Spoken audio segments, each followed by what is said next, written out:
Good afternoon, you're watching K24 and this is Business Watch, where we shine the spotlight on the business arena, seeking insights into all the business issues that matter to you. My name is Stephen Kimani, and today on Business Watch we'll shine the spotlight on security and its implications for business, economic growth and development, not only in Kenya, but also in Africa. And in exactly 1 week from now, the Africa Forum on Business and Security, which is also dubbed Usalama ni Harambee, will be held right here in Nairobi.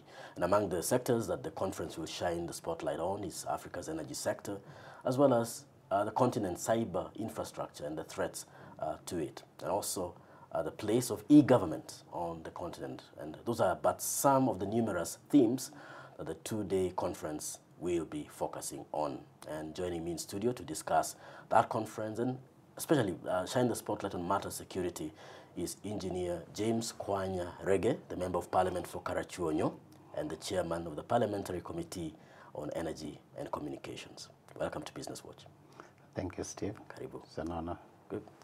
Let's begin with the meter reading of Kenya's security situation. I think these are very tense times for the country, particularly as we look at the region and also as we look at our preparation towards the general election, which will be held in March next year. What would be your assessment, being a parliamentarian? What's your assessment of Kenya's security situation? Are we vulnerable? Thank you, Steve. We are vulnerable, and we are not vulnerable. We are vulnerable in the sense that our borders are vulnerable. I think we need to take a look at our borders very keenly without any compromises. It's a shame that, some borders you find that a bus is being loaded with missiles coming to Mombasa, right under the noses of our security people. This should not be allowed at all. In that regard, I mean, issues like that we should keep watch of. Our airports, I believe, are okay. They should be not so much to watch, but the immigration must tighten to see who is entering the country and who is leaving the country. Our neighboring countries, I believe, if we all work together, we can stitch our borders to ensure that they are very solid and that people don't just walk in and out, making use of the facilities provided by the 5 countries that form the East African community. Otherwise, if we can make sure that security is okay, we can do good business in the 5 countries of 135 million East African community constituents. Mm-hmm. Yes. Let's look at an area that's emerging as an area of vulnerability for the country, and that's the area of cybersecurity. I think you'll recall around last year, 130 government websites being pulled down at once by a hacker from Indonesia, as reports indicated. And that, I think, exposed the area of cybersecurity as a major area of concern. What's your own take on cybersecurity, and how do we need to get our act together as far as making sure that our cyber environment is also secure? Thank God, Steve, that Kenya saw this coming a long time ago, and accordingly, many Kenyans have been trained on cybersecurity, and we must therefore implement what we have learned. That is, the 5 neighboring countries, the 5 East African community countries, working together to make sure that cybersecurity is looked into in a continuous manner. We do have problems, yes, if our countries still don't have the correct technology to circumvent the problems that could emanate from other countries. I want to give you an example. Today, we have lots of websites that Kenyans are using for writing all kinds of things, abusing other people, and these are being created overseas. So the issue is CCK must make sure that they have the proper tools to circumvent this, to make sure that they can get to the root of the problem. That is by okay, I don't know if this is too technical, but today we have what is called IPv6. IPv6 is replacing IPv4. IPv4 could not give us enough identification of the tools that we use to access the internet. To date, IPv6 is available, which means that any gadgets that you have can be assigned an IP address so that it can be traced. If you try to abuse somebody, if you try to send pornography to young kids, if you try to sell things that you're not supposed to sell across the borders, you can be found. And this CCK should be able to implement using appropriate software because they're available. Otherwise, cyber security can still be an issue. And let me take this opportunity to warn our people that if you author anything using a computer, using a handset device, and you upload it into the website, and it's offensive, if you're brought to the law, you will face the law. And this, I believe, the chairman, Kivunja, will take care of this issue, especially at this time when we are moving towards elections. But let me sort of digress a little bit. There's also been concern that probably with the coming to place of that particular platform, internet platform, there'll also be a lot of spying on people's mail, and that infringes on people's right to privacy. As a lawmaker, how would you address that particular concern? Yes, we need the security on our cyberspace, but still the right to privacy there. What is so private that you just have to do via, well, you have to strike a balance. Do you want serious privacy, or do you want to use that network to abuse people, and or to be able to access areas that you're not supposed to access? We must strike a balance on that, and that is why we have to have CCK to regulate this. In certain areas where CCK cannot enter into, we have NSIS, yeah, and we have all the tools that we need to do that. CCK needs to upgrade their equipment and be able to educate Kenyans on what they need to do to know, and what they can get away with. It's easy, but I want to tell you, Steve, that I'm really getting worried. Yeah, a number of abuses on the cyber. Yeah, that's the social networks, which is supposed to be educative. People are using them to abuse one another, or even sending SMSs, abusive languages. We cannot run a country like that. We must have a country that is friendly, business-oriented, and educative. That's all we need, but not the way I see we are approaching the use of technology. Yeah. Engineer Rege, there's also a concern that was raised yesterday in Parliament, yes, around the biometric voter registration system. Yes, yes. That probably this system will be used to collate information that will be given to third-party sources, and therefore exposing us to those who would like to misuse that kind of information. Yeah. How do you address that concern which was raised on the floor of the House yesterday? Steve, every country in the world have mutual agreements. Agreements between countries with regard to utilization of data obtained from across borders. I'll tell you an example. Between Kenya and US, if if there is a communication originating from Kenya going to US, if Kenya government cannot ask US to monitor that conversation, if it's so important, it must go to the Congress in US to allow that. So we must know that that cannot happen.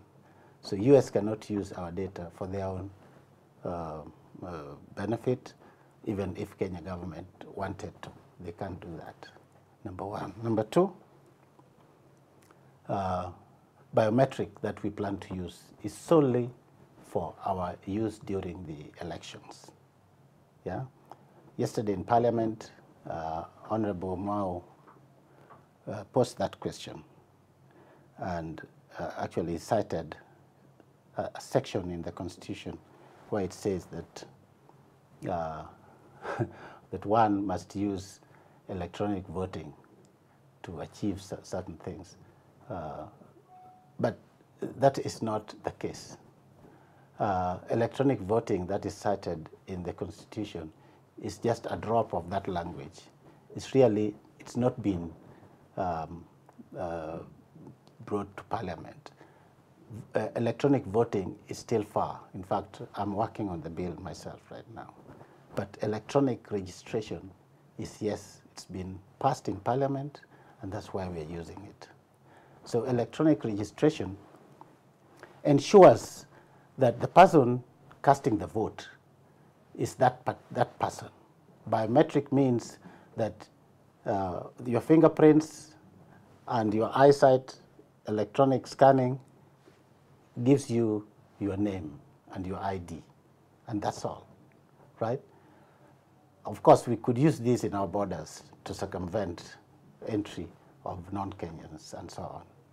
But biometric registration, you enter, and we know that James Rege has voted, and he registered to vote here, and therefore is allowed to do that. If you didn't go through that process, sorry, you cannot vote. I think this will reduce what do you call it? Rigging, vote rigging. You cannot rig anymore. If you can rig, rigging could be reduced to less than 1%. That is by using electronic voter registration. At least we can start with that. And also we do have paper trail.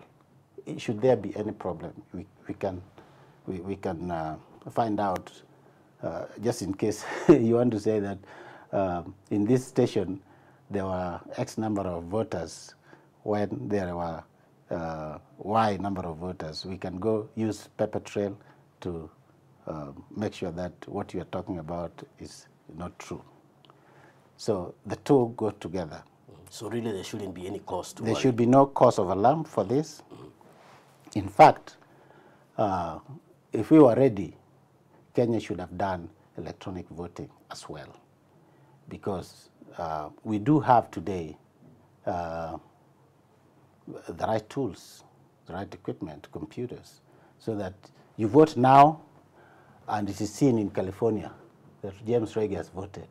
Not later on when all the voting stations go dark and papers are counted in darkness, votes rigging, and so on.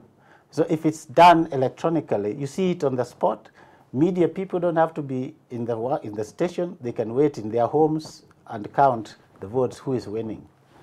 That will reduce vote rigging, and it will also save time. So it can all be done in one day, in less than 6 hours or so, and voting is complete. Yeah. If we don't go this way, we will still have some teething to go through. I'm sorry. Let's take a look at another aspect of security, but this one now, the energy sector. Yes. And you moved a bill in Parliament that seeks to enhance penalties on those who engage in vandalism of electricity distribution and telecommunication equipment. Yes. But perhaps you could just explain a little bit about that bill and what you see as the end game once it becomes law. Yes, that bill is really, for Kenyans, is a deterrent, because it simply states that if you're caught stealing maybe electrical wires, cutting them to go and make sufurias or spoons, it means that's a real serious problem. That's an economic crime, which can land you into 10-year imprisonment or 5 million shilling fine. Actually, that is what we want it to be. Although my bill states less than that for the metal portion of it.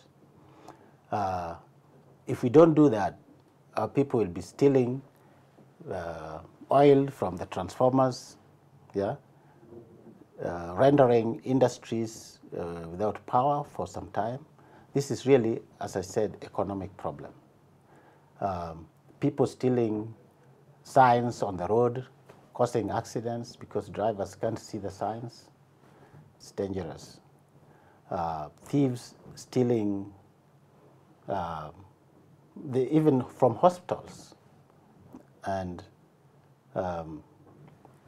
another aspect of this bill also talks about fiber. Fiber optics are dug 3 feet underground, and you find that people are digging down there to cut them. For what? There's nothing you can do with fiber optic. Fiber optic is a diameter of your hair, which transmits electrical signals using light. So if you cut it, communication is done. That communication could be maybe has been being used in hospitals for surgery and so on, and a guy can die on hospital bed just because you went and cut the fiber. Again, that's an economic crime. We don't want that to happen anymore, and that also takes I think about 10 years in jail and 5 million shilling fine. This bill is a must for Kenyans to survive, the business community and so on. You can imagine, Steve, being without communication for a day. Can you survive? Long time ago, maybe you could have, but not now.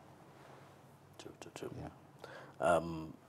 Which then brings me to the question, and I think this now focuses now on the conference that's coming up next week, involving the people in matters security, Usalama ni Harambee.